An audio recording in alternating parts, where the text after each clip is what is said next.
മഴയും മഞ്ഞും മാറി കാലാവസ്ഥ വേനലിലേക്ക് കടന്നതോടെ മലബാറിലെ കളി മൈതാനങ്ങളും ഉണർന്നു. നാടെങ്ങും സെവൻസ് ഫുട്ബോൾ ടൂർണമെന്റുകൾ അരങ്ങ് തകർക്കുകയാണ് മലപ്പുറം, കോഴിക്കോട് ജില്ലകളിൽ. കോഴിക്കോട് കുന്നമംഗലത്തെ അഖിലേന്ത്യാ സെവൻസ് ഫുട്ബോൾ ടൂർണമെന്റ് കാണികളുടെയും കളിക്കാരുടെയും സിരകളിൽ തീ പടർത്താൻ തുടങ്ങിയിട്ട് ദിവസങ്ങളായി.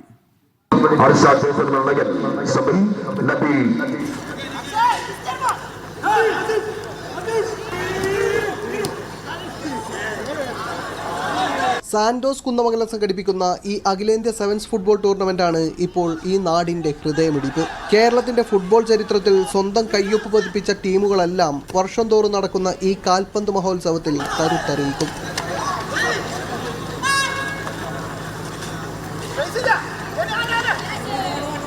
എല്ലാ ആളുകളും കൂടി ചേരുന്ന ഒരു വലിയ ഉത്സവമാണ് കുന്നമംഗലത്ത് 4ാം സീസണിൽ ഇപ്പം നടക്കുന്നത്. ഞങ്ങളെ ക്യാപ്ഷൻ തന്നെ ഒരു ദേശത്തിൻ്റെ വികാരം എന്നാ. ആ വികാരം നിങ്ങൾക്ക് ഇവിടെ ഗാലറിയിലൊക്കെ കാണാൻ കഴിയും. നല്ലൊരു ആവശ്യം തന്നെ നമുക്ക് വൈകുന്നേരം കുന്നമംഗലത്ത് നിന്നല്ല, ഈ കൊടുവള്ളി മുതൽ ചെലവ് നമ്മളെ മുഴിക്കൽ വരെയുള്ള എല്ലാ ആളുകളും ഇവിടെ എത്തുന്നുണ്ട് കളി കാണാൻ. എല്ലാ പ്രാവശ്യവും എല്ലാ സീസൺ ടിക്കറ്റ് എടുത്ത് പോരും.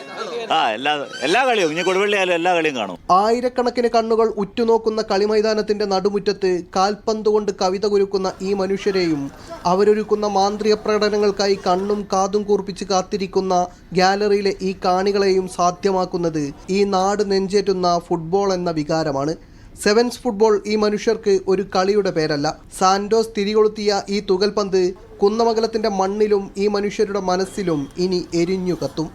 ക്യാമറ പേഴ്സൺ ജിഷ്ണു ഗിരീഷിനൊപ്പം ടി അനീസ് അലി, മീഡിയ 1, കോഴിക്കോട്.